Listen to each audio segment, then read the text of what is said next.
Bueno, hola, esto es Histopatología, terminando con la serie de videos de tejido muscular, esta vez con lo que es músculo liso, el último tipo de músculo que nos queda. Y bueno, tenemos... Bueno, ya habíamos visto ya que el tejido muscular tenía dos grandes tipos, que eran el músculo liso y el músculo estriado. Músculo estriado porque presentaba estrías por la disposición de sus miofibrillas, y músculo liso porque no tenía esas estrías, era precisamente liso. Se ve esa textura lisa al microscopio, mientras que no se observa esta en el músculo estriado. Entonces, continuamos. El músculo liso es un tema aparte de lo que es el músculo estriado. Incluso la contracción, aunque se parece mucho, tiene bastantes diferencias. Entonces, tenemos primera diferencia. En el músculo estriado, las células eran tubulares, eran alargadas. Mientras que en el músculo liso, las células van a seguir siendo alargadas, pero van a ser fusiformes. Van a tener una forma de uso, como aquí lo vemos. Así es como básicamente va a ser una célula de músculo liso. No va a presentar estrías, va a tener un núcleo oval central que al momento de contraerse la célula va a adoptar una forma espiralada, a lo que llamamos núcleo en sacacorchos. Entonces, en lo que es el músculo liso, las células de músculo liso se contraen totalmente. Se contrae toda la célula, como aquí vemos. No es como en el músculo estriado, que se contraían linealmente por sus miofibrillas. Dentro de lo que es el músculo liso vamos a encontrar diversas estructuras que difieren con lo que es el músculo estriado. Una de ellas, por ejemplo, van a ser estos puntitos negros de aquí, que van a ser los llamados cuerpos densos. ¿Qué son los cuerpos densos? Van a ser los lugares de inserción de los filamentos delgados.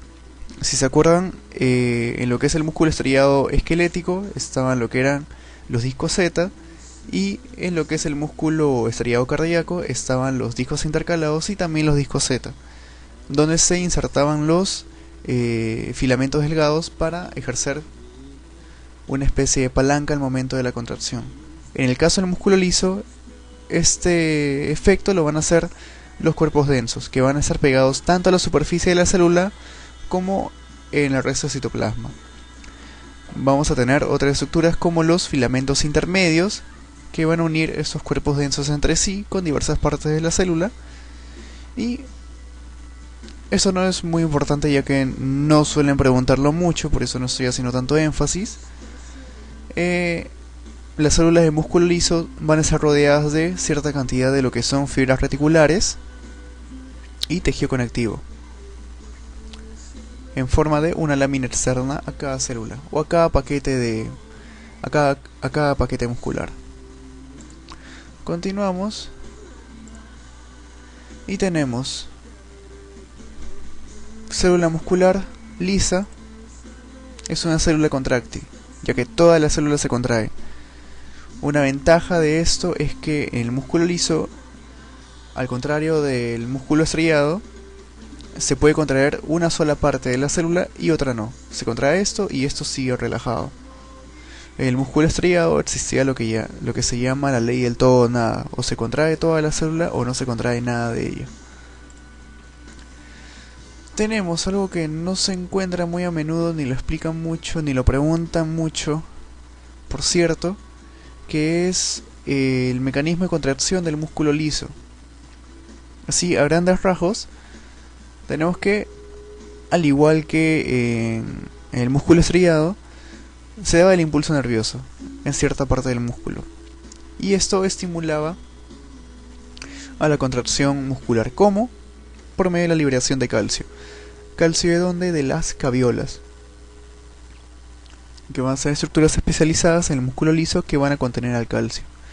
El calcio se va a liberar al citoplasma y va a llegar a los filamentos delgados. Pero En el caso del músculo liso, los filamentos delgados están compuestos únicamente por actina y tropomiosina, no tienen troponina. La troponina, si se acuerdan, era la que cambiaba su configuración cuando llegaba el calcio para permitir que la miosina se una a la actina. En este caso del músculo liso va a ser totalmente al revés. El calcio no se va a unir a los filamentos delgados, el calcio se va a unir a los filamentos gruesos. ¿Por qué? Porque en los filamentos delgados la actina está libre, se puede unir así nomás a la miosina.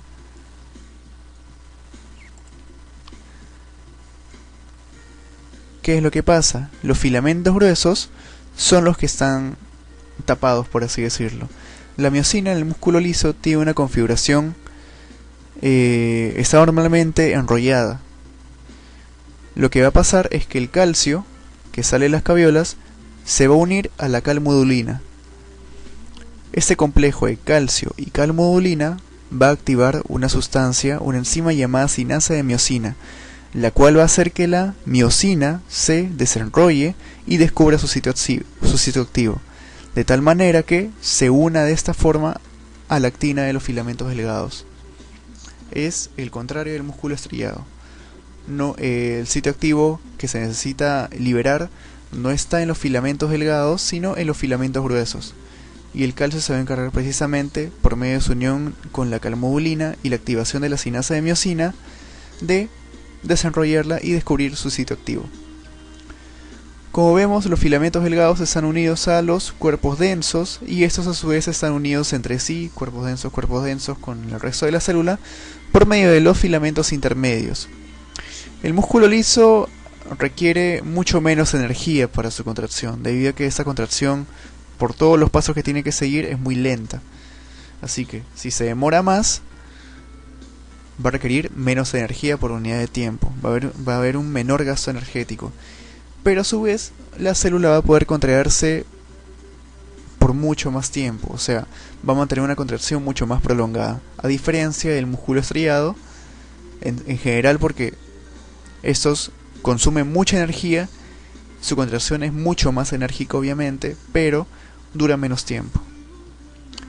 Entonces, rápidamente vemos, primera lámina, músculo liso A en X con hematoxilina y eosina.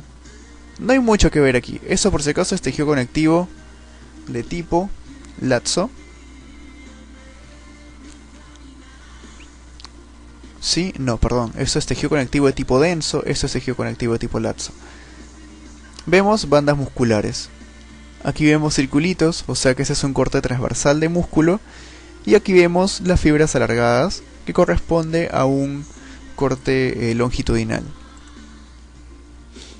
Si acercamos mucho más a 400 aumentos, sí notamos la forma del músculo liso, de las fibras del músculo liso. Células fusiformes, con núcleo ovalado grande central, y vemos todo así. Si nos damos cuenta, son lisas. Si esta fuera una imagen de músculo estriado, veríamos rayitas, estrías, a lo largo de toda esta banda muscular. Mientras que aquí no lo vemos. Vemos las células fusiformes y los núcleos redondos centrales. Vemos fibras longitudinales y los núcleos centrales. En esa lámina vemos bolitas, en algunos casos núcleos. Eso corresponde pues a un corte transversal de músculo liso. Básicamente es para notar los núcleos y ya. Principal diferencia en el microscopio para diferenciar pues músculo liso de músculo estriado, las estrías. En músculo estriado esquelético vamos a tener las estrías mucho más notorias.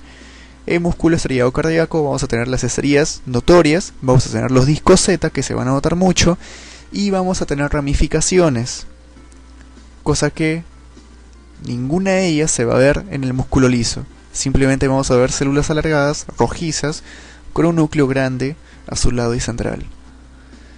Y bueno, eso es todo. Es un video cortísimo, bastante simple. Lo que me interesa que recuerden es el mecanismo de contracción del músculo liso, aunque lo he dicho así a muy grandes rasgos, es algo que casi nadie te explica, o sea, no se suele encontrar así, o si se encuentra está un poco complicado de entenderlo, he simplificado de la mejor forma que he podido, así que bueno, espero que les sirva. Eso es todo, gracias, cualquier consulta, correo o comentarios.